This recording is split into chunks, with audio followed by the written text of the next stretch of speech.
कभी अगर बनना हो तो बाज बनना, लेकिन कभी तोता मत बनना। तोता बोलता तो बहुत है, लेकिन ज्यादा ऊंचाई तक उड़ नहीं सकता।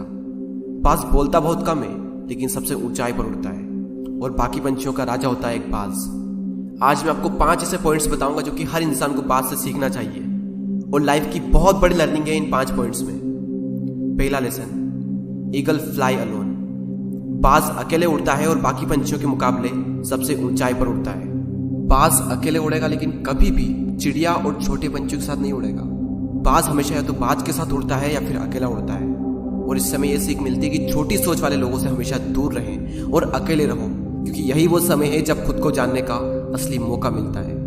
दूसरा लेसन, बाज का विजन बहुत ज्यादा क्लियर होता है और बहुत ज्यादा स्ट्रांग होता है। बाज अपने शिकार को 5 किलोमीटर दूर से ही देख लेता है, और जब एक बार उसे अपना लक्ष्य दिख जाता है तो उसके बाद चाहे रास्ते में कितनी भी मुश्किलें क्यों ना आए, वो अपने लक्ष्य को हासिल करके ही दम लेता है। इससे भी एक बहुत बड़ी सीख मिलती है कि अपना विजन क्लियर रखो और उसे हासिल करने में फिर चाहे कितनी भी मुश्किलें क्यों ना आए, पीछे मत हटो उस बाज की तरह। तीसरा लेसन, बाज कभी भी मरे हुए जानवरों को नहीं खाता, वो हमेशा जिंदा शिकार करता है, और इससे हमें यह सीख मिलती है कि जो हमारा पास्ट है वो मर चुका है, तो अपने उन मरे हुए सड़े हुए थॉट्स पर ध्यान मत दो और अपनी आने वाली ताजी फ्रेश जिंदगी पर ध्यान लगाओ।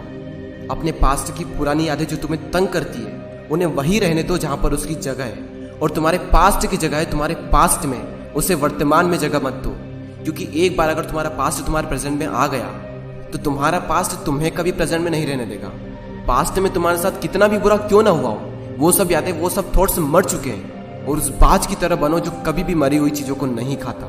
चौथा लेसन, जब आंधी तूफान आते हैं तो बाज बहुत ज्यादा एक्साइटेड हो जाता है। जब बारिश होती है तो सारे पंछी छिपकर बैठ जाते हैं, लेकिन बाज को बड़ा मजा आता है। जब तेज हवाएं चलती है तो बाज उन हवाओं के सहारे और तेजी से ऊपर की ओर उड़ता है, और ऊपर उड़ते उड़ते इतना ऊपर उड़ जाता है कि बादलों से भी ऊपर पहुंच जाता है।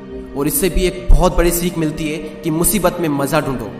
और नेपोलियन हिल ने एक बार कहा था कि हर बड़ी चुनौती अपने साथ में एक बहुत बड़ा अवसर लेकर आती है। तो उस बाज की तरह तुम भी अपने अवसर को पहचानो, और जिस दिन तुमने अवसरों को पहचान लिया तो सारी मुश्किलें तुम्हारे नीचे होगी और तुम उन मुश्किलों के ऊपर होगे।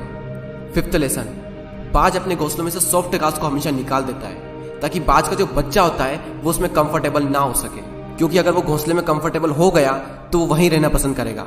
लेकिन बाज ऐसा कभी होने नहीं देता। बाज एक पंछी है और उसे भी ये बात पता है कि there is no growth in comfort zone.